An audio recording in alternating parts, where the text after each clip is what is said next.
For a longer time, I believe that to have many likes, spend hour creating content just to have a like conversation on comment and spending hour on them is the best thing to convert, to build my brand. I was spending my time to create trendy content without without saying my truth, just to be sure that I don't have hater, to attract people who just want to be complain, babysit, and they are not activated. They don't want to spend with me the next step, which is buy my offer and we can go to have the transformation. I spend my time to educate my audience instead to lead them. I was spending my time create content instead to sell my offer. And I can guarantee you that in 2025, and now we are in less than 4 weeks in 2026, with AI, information is everywhere. People can have information with less than 1 minute. But people don't need any more information. They want to be understood, they want to be heard, they want to be activated, and they want to have the transformation. They don't want to anymore pay for information because right now we can have the information for free. They want to know what is your knowledge, what is your challenge. They want to see that it's possible for them, and you are the solution that gives them the transformation that they really want.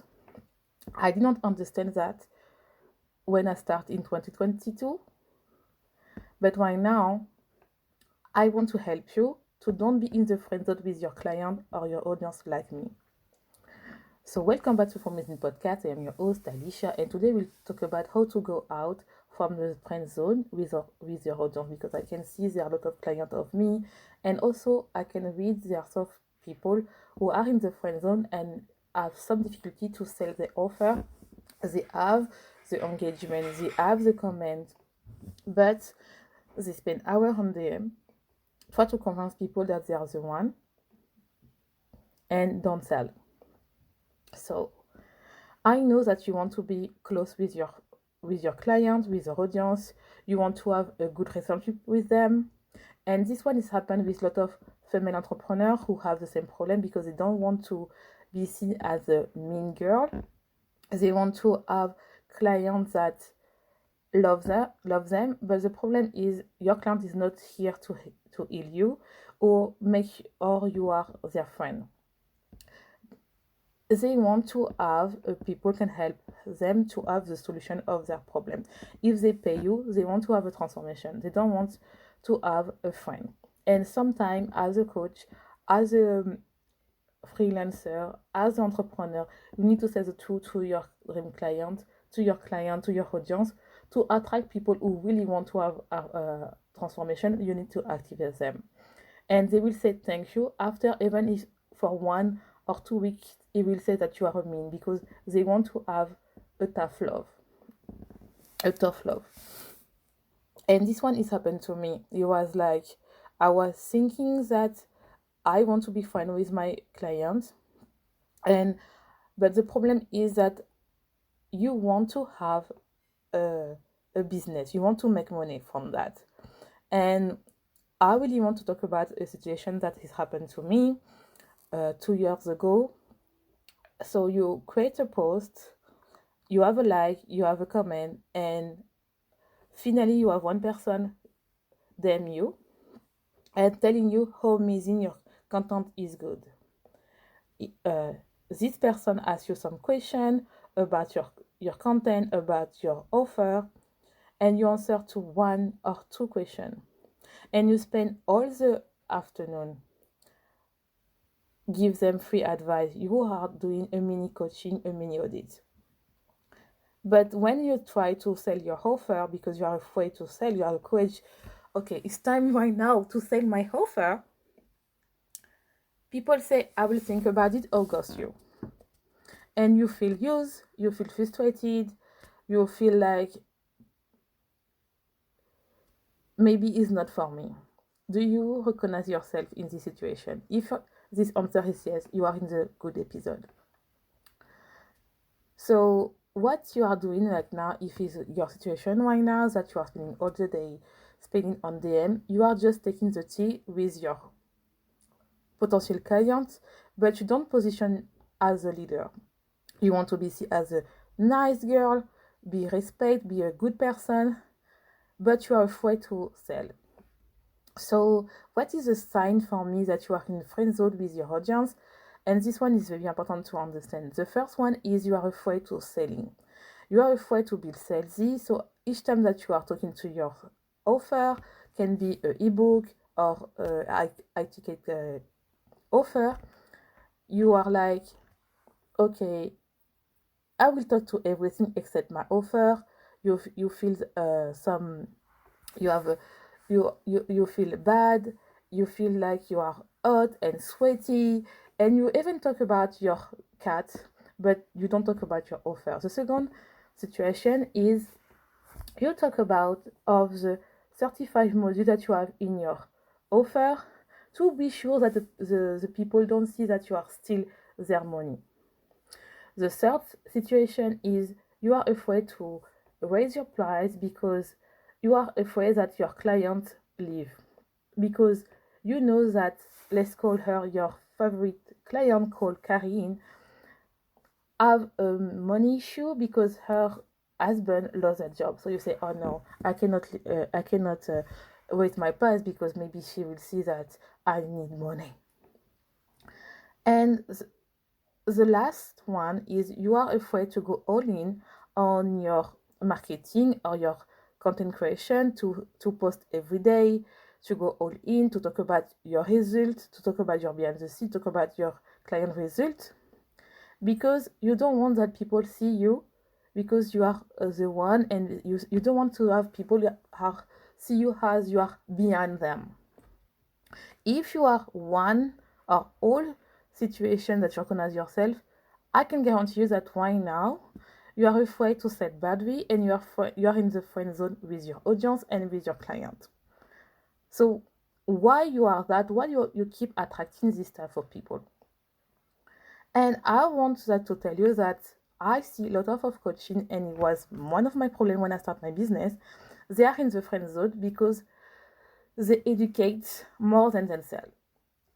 They become like a library, like a Google, who attract people who just say they need to hear that I have this symptom.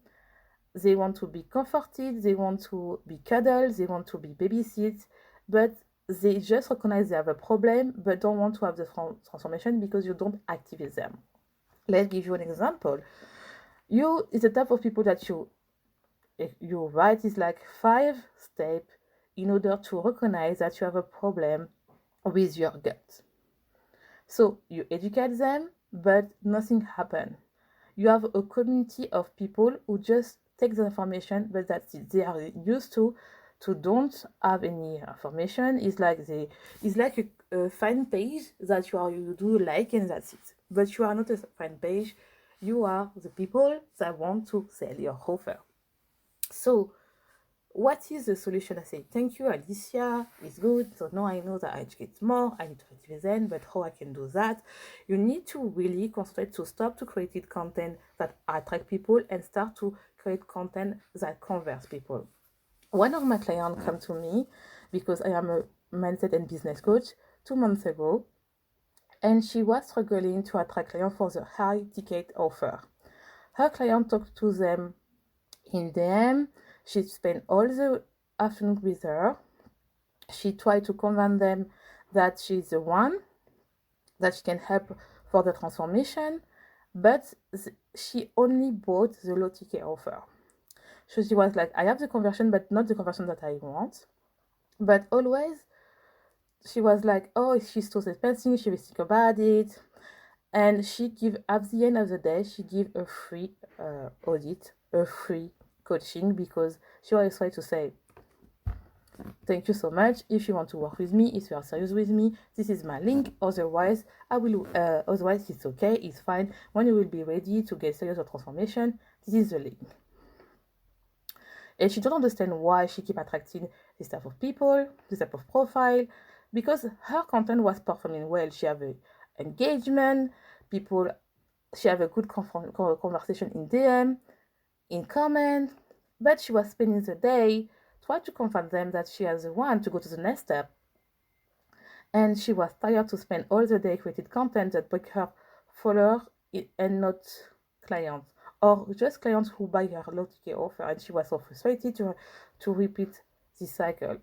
So this one is very understandable. And this is what we did. We decided to stop to create content that had track because her community was coming every day, but start to create content that converts. And this is come my framework that is called your story selling method, and you can call your story sell. So your story sell.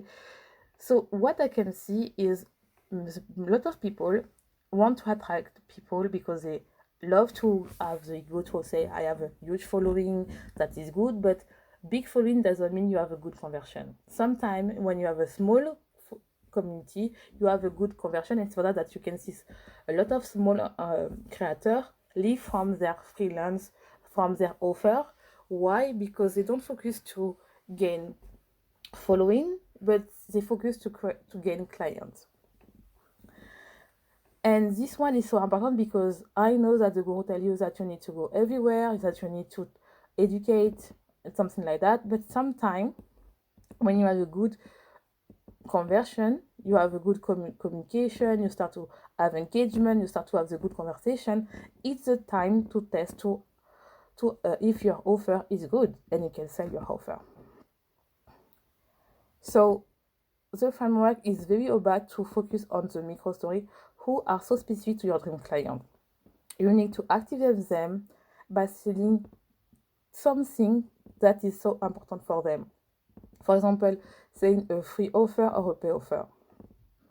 What you really want is you want to attract only people who want to have a transformation, who are activate looking for a solution. They try something, but what they are doing right now, they don't have the expected result. They don't have the solution.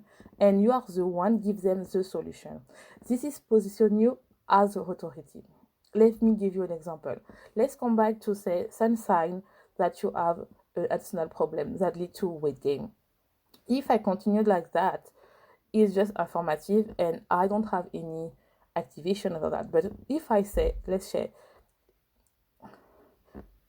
I remember that I was eating everyday chocolate, but I don't have anymore any bloating and I am losing weight at the same time. When I start to do that, this small change in my diet, I remember that my gut health was better, and in less than 1 month, I was losing weight. So, if you want to have the full process, don't forget to join this offer, this my newsletter, this freebie. But right now, I can give you like a small tip that you can have a small result that you can stop to bloating when you are eating chocolate, and you give just a small tip. I can guarantee that people will want to have more because yes, I have the first step that I will stop to bloating, but I want the same time. Of course, I want to eat chocolate, but I want to lose weight and stop to bloating. So you attract the people who looking, okay, I don't want to bloat anymore, but at the same time, I want to lose weight. So this one is so important. So I hope that you love this small episode. If you want to have the full process, don't forget to subscribe to my Substack. You can have all everything in the description. And don't forget to be your own true, and see you for the next time.